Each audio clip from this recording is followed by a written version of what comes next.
আসসালামু আলাইকুম প্রিয় দর্শক। আপনারা দেখতে পাচ্ছেন এলিফ্যান্ট এক্সপ্রেস।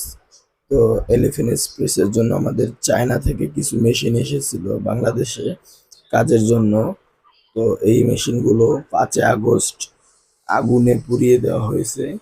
তো এই মেশিনগুলোর দাম প্রায় 5 থেকে 6 কোটি টাকা। এই মেশিনগুলো আসলে আমাদের উন্নয়নের কাজের জন্য এসেছিল। তো এই মেশিনগুলো আগুনে জ্বলিয়ে পুড়িয়ে ছারখার করে দেওয়া হয়েছে। তো এগুলো এখন কোনো কাজের না, রাস্তার পাশে এগুলো পড়ে রয়েছে। অনেকটাই দামি মেশিন, যেগুলা আমাদের উন্নয়নের কাজে অনেকটাই আউগায় ছিল। তো এই মেশিনগুলো আমাদের মাঝে থেকে চলে গেল। তো এর জন্য আমরা অনেকটাই ক্ষতিগ্রস্ত। আমাদের হয়তোবা এই মেশিনগুলো থাকলে আমাদের অতি দ্রুতভাবে এলিফ্যান্ট এক্সপ্রেসের কাজগুলো হতো। তো এই মেশিনগুলো না থাকার কারণে অনেকটাই দেরি হচ্ছে, নয়তোবা আরো দ্রুত কাজটা আগায় যেত। এই মেশিনগুলো অতিরিক্ত অনেক দাম, চায়না থেকে এসেছিল। এগুলা এক একটার দাম প্রায় 4 থেকে 5 কোটি টাকা।